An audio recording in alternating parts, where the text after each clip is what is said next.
Hello everyone, welcome to success with Rai academy. NCERT की जो series आपकी चल रही थी हिस्ट्री की, सब्जेक्ट हिस्ट्री था, उसमें आज हम सेवेंथ क्लास में सेकंड चैप्टर डिस्कस कर रहे हैं, यानी सेवेंथ क्लास के सेकंड चैप्टर को डिस्कस करेंगे। और इससे पहले जो सिक्स्थ क्लास की हिस्ट्री पढ़ाई गई थी उसका लिंक और सेवेंथ क्लास का लिंक हिस्ट्री का आप हमारे प्लेलिस्ट ऑप्शन में या फिर डिस्क्रिप्शन बॉक्स में देख सकते हैं। तो आज का जो हमारा चैप्टर है वो है कि नए राजा और उनके राज्य। देखिए, जैसे जैसे 7वीं शताब्दी के बाद हम कह सकते हैं कि 7वीं से 12वीं शताब्दी में प्रवेश करेंगे, उसमें नए राज्यों का उदय हुआ और उसके साथ ही नए राजा भी बने। कई राजवंशों का उदय हुआ जो इस मानचित्र में देखिए बताया गया है। उसके बाद उन राजाओं ने किस तरीके अपने वंशों को आगे बढ़ाया और वो किस तरीके से अपनी उपाधि लेते थे और किस तरीके से वो टैक्स वसूलते थे, कृषि पर किस तरीके से टैक्स लगाया जाता था, कृषि का किस तरीके से विकास किया गया, वो सब इस चैप्टर में हम डिस्कस करेंगे। तो सबसे पहले हम मानचित्र को देखते हैं। ये जो आप मानचित्र देख रहे हैं, इसमें इस मानचित्र को देखना इसलिए ज़रूरी है क्योंकि जब हम इस चैप्टर को आगे डिस्कस करेंगे तो जब आपको ये बताया जाएगा कि गुर्जर या प्रतिहार वंश या फिर कह सकते हैं कि राष्ट्रकूट, चोल, चाहमानो जो कि बाद में चौहान बने, ये सब जब साम्राज्य की बात होगी तो आपको इस मैप से ही पता चलेगा कि वो कहाँ स्थित है। अगर जैसे आपसे राष्ट्रकूट की बात की जाएगी तो आपको पता होना चाहिए ये राष्ट्रकूट है। इंद्रप्रस्थ की बात होगी या फिर प्रयाग, बनारस, और फिर पाल कहाँ पर थे, उत्कल कहाँ पर थी, गंगा, कलिंग, ये सब, अनरटा। तो ये सब जानने के लिए आपको ये मैप देखना जरूरी है। आप इसे एक बार देख लीजिएगा। फिर अब जो पहला हम पॉइंट इसमें डिस्कस करने वाले हैं कि नए राजवंशों का उदय। देखिए, 7वीं शताब्दी आते आते जो उपमहाद्वीप है वो विभिन्न बड़े बड़े भागों में बटा और कई भूस्वामी इसमें बने, योद्धा आए जो सरदार के रूप में अस्तित्व में आए। और मतलब एक समूह होता था और उसमें जो लीडर होता था उसे सरदार बोलते थे। राजा लोग प्रायः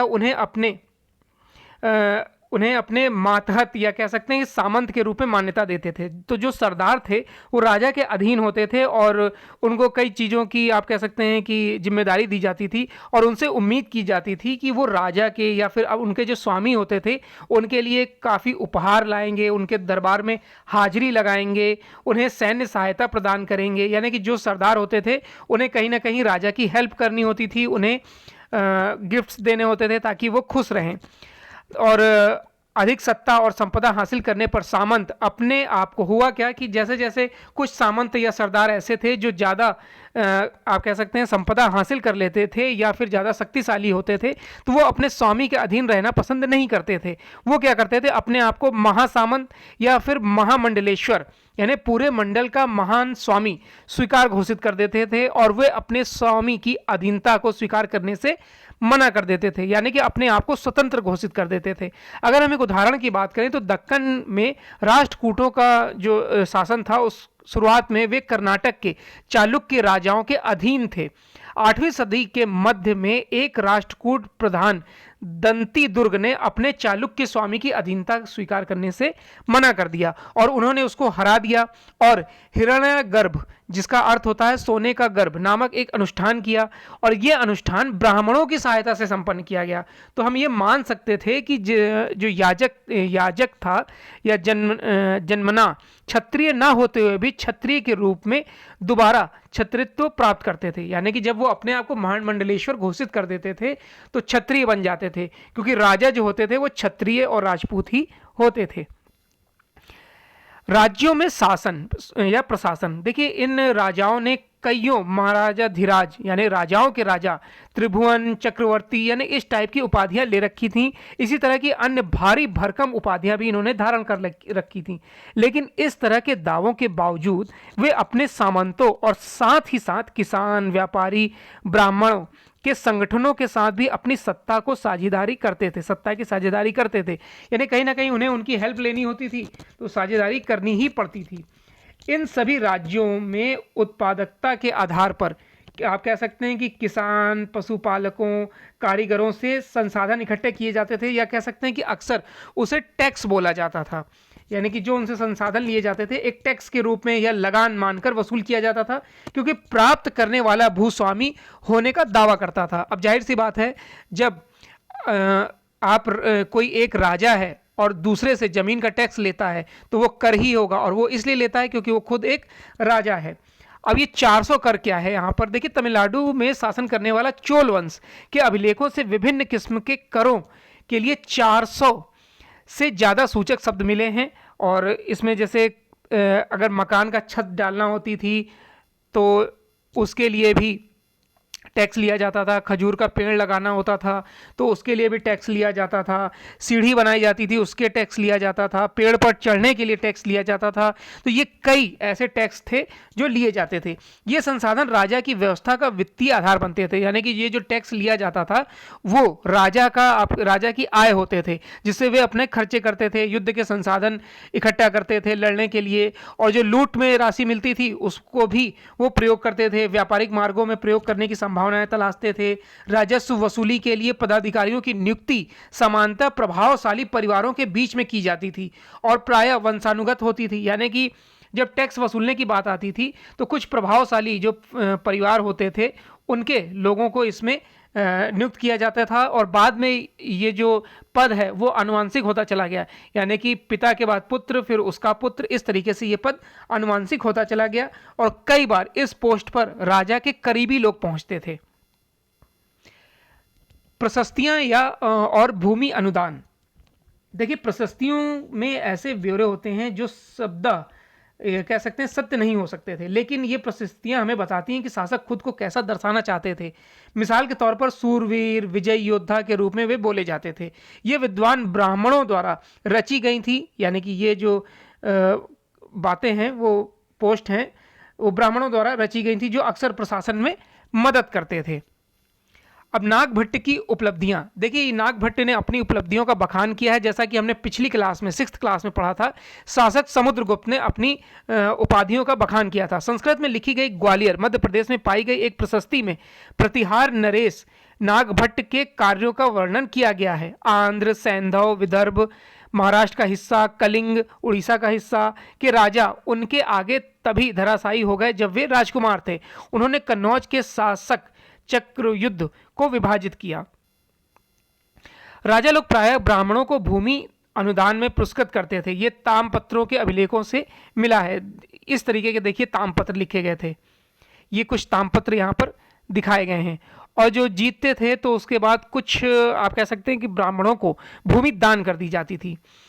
भूमि के साथ क्या क्या दिया जाता था। देखिए चोलों के द्वारा एक भूमि अनुदान के तमिल भाग का एक अंश है जो तामपत्र पर लिखा गया था कि हमने मिट्टी के मेड़ बनाकर साथ ही कांटेदार झाड़ियां लगाकर भूमि की सीमाओं को चिन्हित कर दिया। इस भूमि में फलदार वृक्ष, पानी, भूमि, बगीचे, फलोद्यान, पेड़, कुएं, खाली जगह, चारगाह, एक गांव, बौबी, चबूतरे, नहरें, खाइयां, नदियां, दलदली जमीन, हौज, अन्नागार, मछलियों के तालाब, मधुमक्खियों के छत्ते और गहरी झीलें, इन सबके साक्ष्य उसमें मिलते हैं। बाकी आप इसमें देख सकते हैं।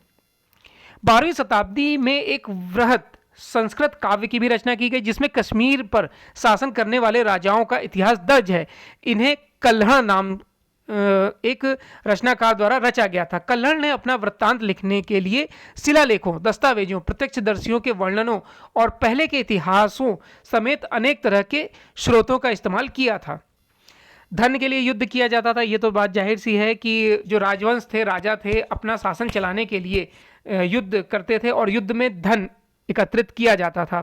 एक विशेष रूप से वांछनीय क्षेत्र या गंगा घाटी में कन्नौज नगर, गुर्जर, प्रतिहार, राजपूत और पाल वंशों के शासक सदियों तक कन्नौज के ऊपर नियंत्रण को लेकर आपस में लड़ते रहे। चूंकि इस लंबी लड़ाई में 3 पक्ष थे, इसलिए इतिहासकारों ने प्रायः इसको त्रिपक्षीय संघर्ष बताया। इसमें 3 पक्ष कौन से थे? गुर्जर प्रतिहार, राष्ट्रकूट और पाल। अफगानिस्तान के गजनी का सुल्तान जो महमूद था ऐसे शासकों में से सबसे प्रसिद्ध था जिसने 997 से 1030 तक शासन किया। अपने नियंत्रण का विस्तार मध्य एशिया के भागों, ईरान और उपमहाद्वीप के उत्तर पश्चिमी हिस्से तक किया। वह लगभग हर साल उपमहाद्वीप पर हमला करता था। उसके निशाना थे संपन्न मंदिर, जिसमें गुजरात का सोमनाथ मंदिर भी शामिल था। महमूद जो धन उठा ले गया उसका बहुत बड़ा हिस्सा गजनी में एक वैभवशाली राजधानी के निर्माण में किया गया था। युद्ध करने वाले दूसरे राजाओं में चहमान भी थे जो बाद में चौहान बन गए।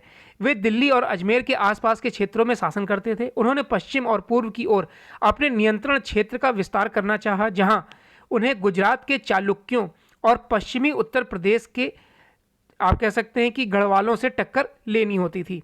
पृथ्वीराज तृतीय 1168 से 1192 तक जिन्होंने शासन किया, जिसने सुल्तान मोहम्मद गौरी नामक अफगान शासक को 1191 में हराया था, लेकिन दूसरे ही साल 1192 में उसके हाथों उसे ही दोबारा हार मिल गई।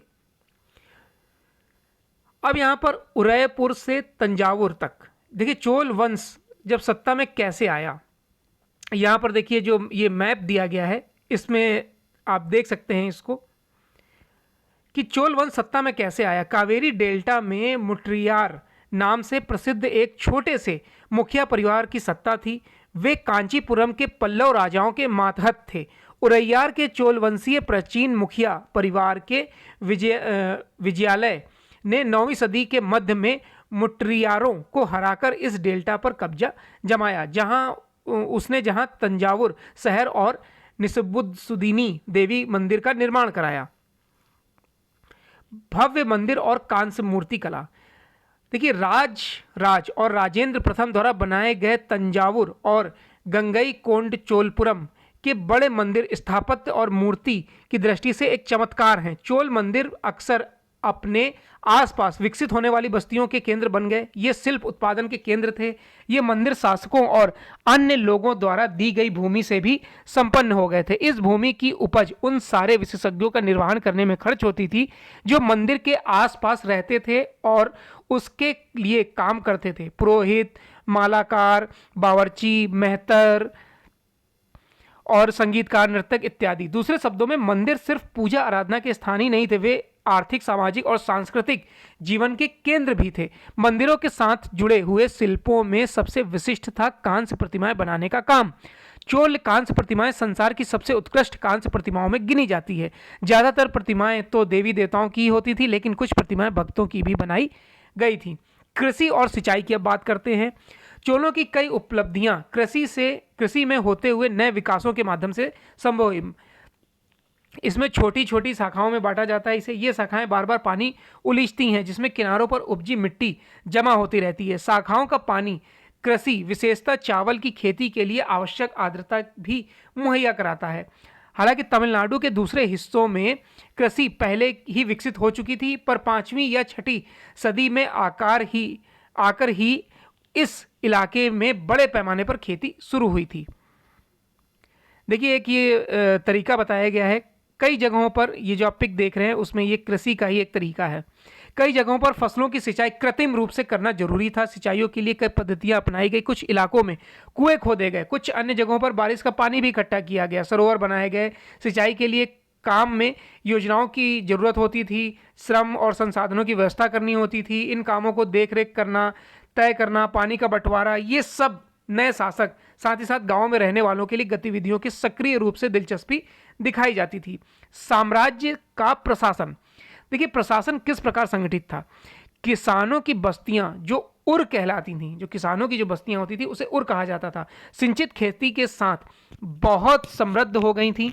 इस तरह से के गांवों के समूह को नाडु कहा जाता था। ग्राम परिषद और नाडु न्याय करने और कर वसूलने जैसे कई प्रशासकीय कार्य करते थे। विल्लाल जाति के धनी किसानों को केंद्रित चोल सरकार की देखरेख में नाडु के कामकाज में अच्छा खासा नियंत्रण हासिल था। उनमें से कई धनी भूस्वामियों को चोल राजाओं ने सम्मान के रूप में मूवेंदलेवन, यानी कि 3 राजाओं को अपनी सेवाएं प्रदान करने वाला वेलन या किसान, अरियार जैसी उपाधियां दी गई थी। अब यहां देखिए भूमि के प्रकार बताए गए हैं। चोल अभिलेखों में भूमि के प्रकार बताए गए हैं। वेलन गोवाई जो कि गैर ब्राह्मण किसान स्वामी की भूमि होती थी। ब्राह्मदेय ब्राह्मणों को उपहार में दी गई। साला भोग किसी विद्यालय के रखरखाव के लिए दी गई भूमि। देवदान तिरुनमुट्टक्कनी मंदिर को उपहार में दी गई थी। पल्लीचमदम जैन संस्थानों को दान में दी गई भूमि थी। ये भूमि के प्रकार थे। तो हमने ये देखा कि ब्राह्मणों को समय समय पर भूमि दी जाती थी, और ब्राह्मणों को जब भूमि दी गई, परिणाम स्वरूप क्या हुआ कि कावेरी के घाट और दक्षिण भारत के दूसरे हिस्सों में ढेरों ब्राह्मण बस्तियां अस्तित्व में आ गईं।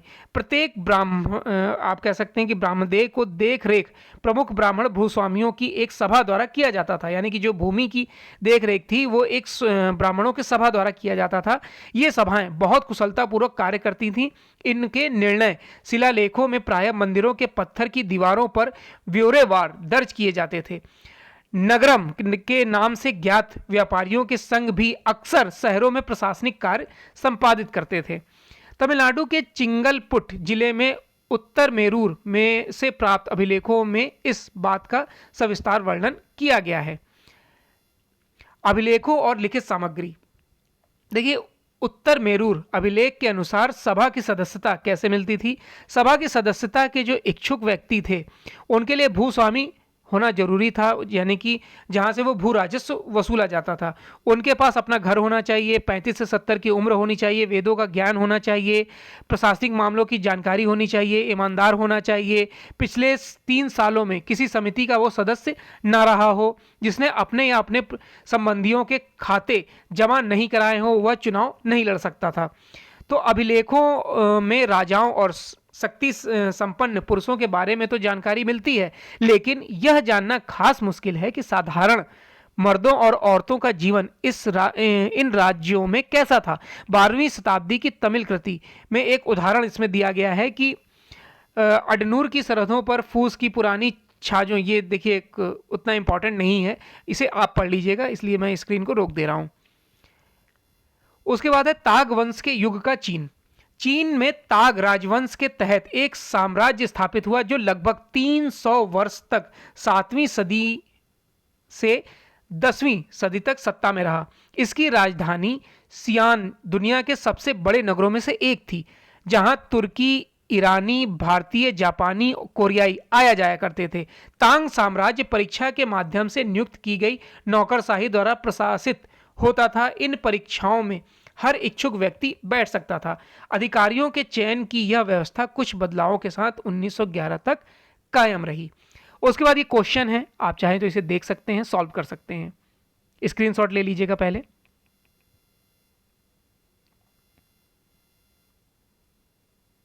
तो ये क्लास 7th हिस्ट्री के क्लास 7th का चैप्टर 2 था। आई होप आपको ये वीडियो अच्छा लगा होगा। अभी तक गैप हो रहा था एनसीईआरटी की, और अब ऐसा नहीं होगा, वीडियो आपको रेगुलर मिलते रहेंगे। आई होप आपको ये वीडियो अच्छा लगा होगा। वीडियो अच्छा लगा तो लाइक और शेयर कर दीजिएगा। वीडियो देखने के लिए धन्यवाद।